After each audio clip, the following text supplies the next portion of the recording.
My name is Jake, named after my GitHub profile, and we're going to be taking a closer look at the internal workings of Hera. Oh, shit. So Hera is the only eWASM VM right now that is capable of executing eWASM contracts, and soon there will be more later. And some of its principal features are the ability to interface with the eVMC API. And that means that there is a much higher degree of modularity allowed because it is not dependent on the implementation of the client.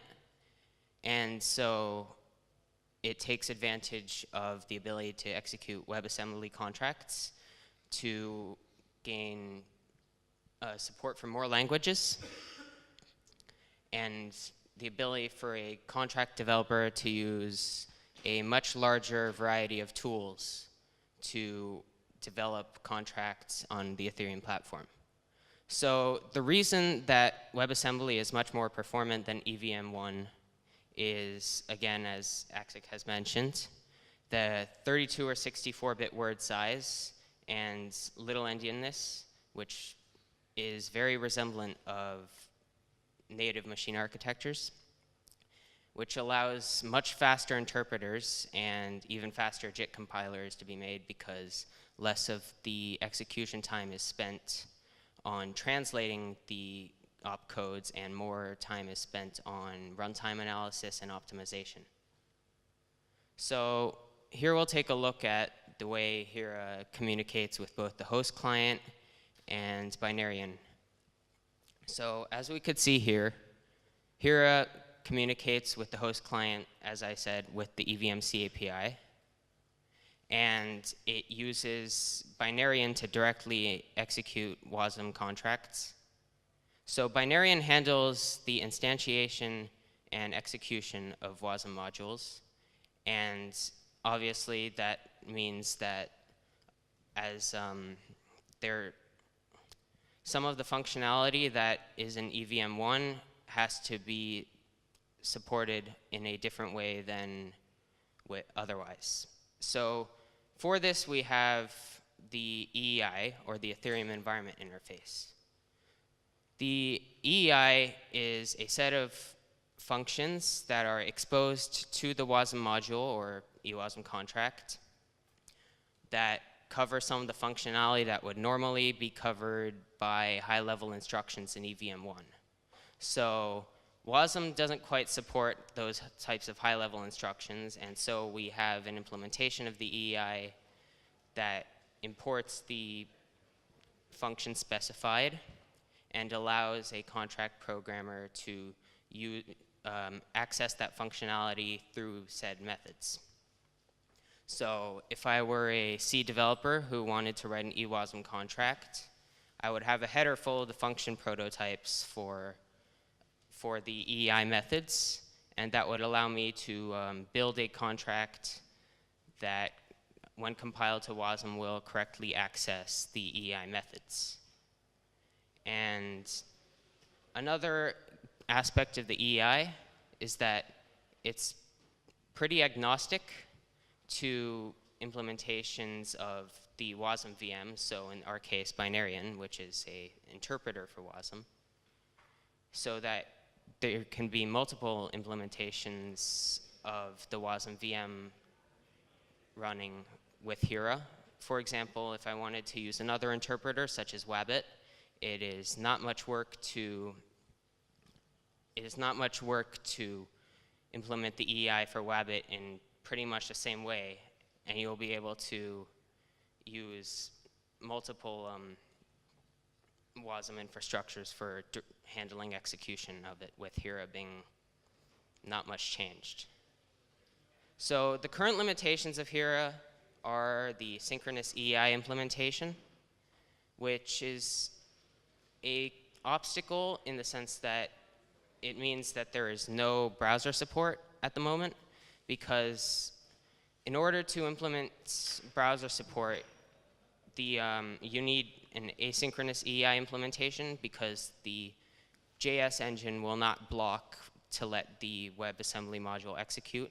You actually need to have a callback entry points to, well, implement it in the contract as well, which makes it much more difficult.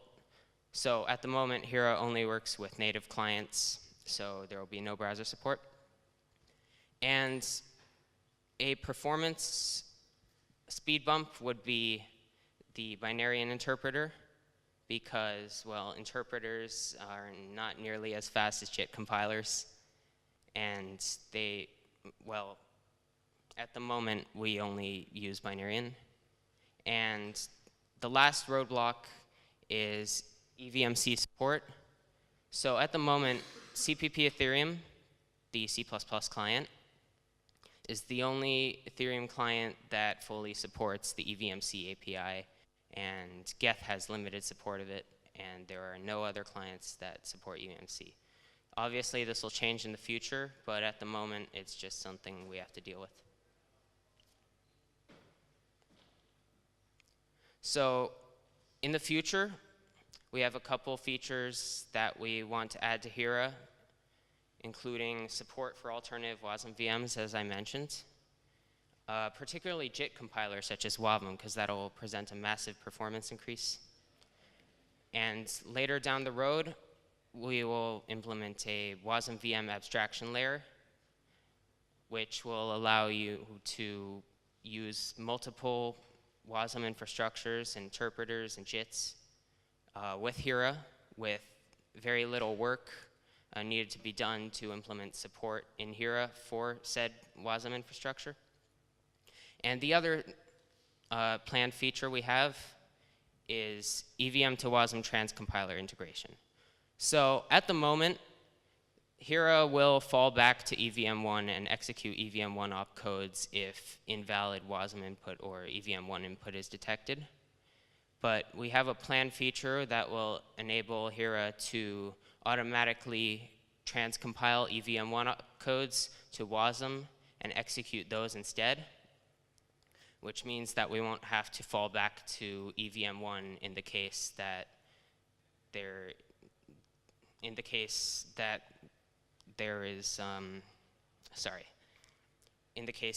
EVM1 opcodes are detected. So, anyone have any questions?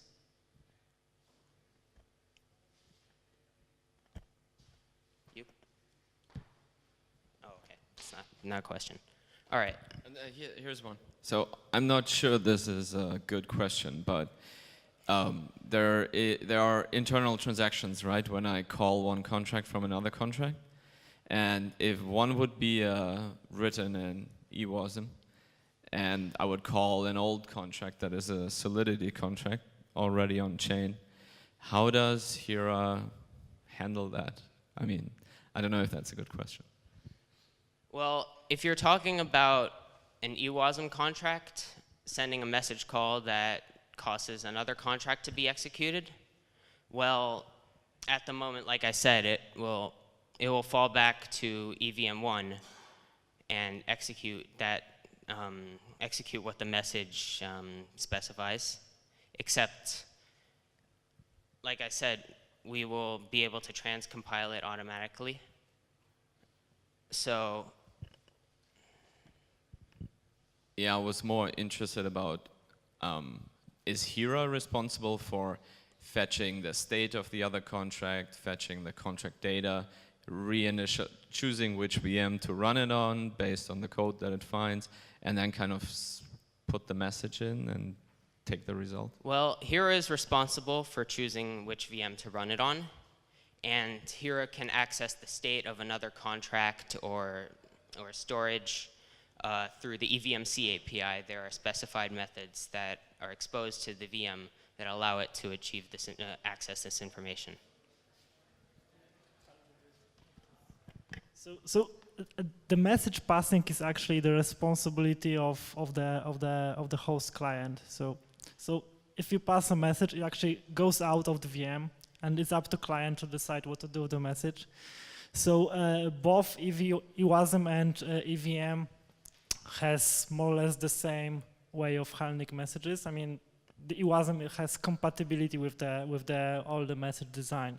So if you just pass bytes and so on, so it can be received on the other side, even if it's some kind of old, already deployed contract.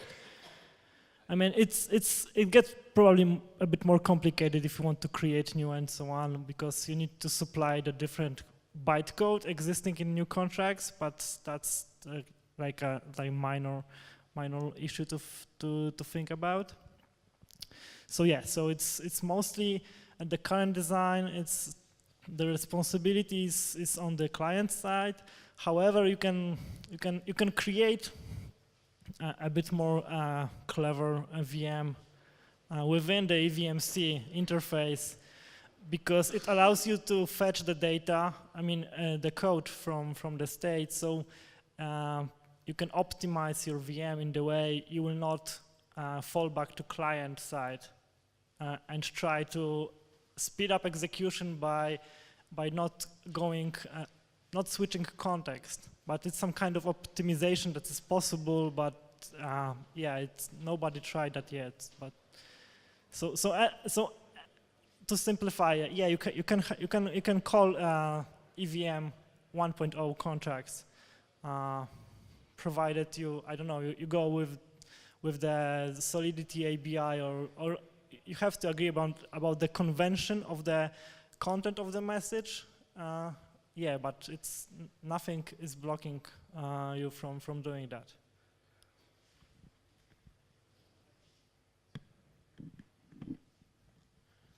All right, so does anyone have any other questions about Hera? There'll be a Q&A from starting at 10 to 5 this afternoon, so maybe we should do that there. All right, cool. Yeah. So, yeah, that's about it. At the moment, Hera it's in a working state, and the EEI properly charges gas for execution of methods that would usually be covered by opcodes. So we do have a working eWASM VM, and the next step is to add more support and modularity for different WASM infrastructures to better take advantage of the massive tool chain we have from using WebAssembly for execution of contracts. So thanks for listening.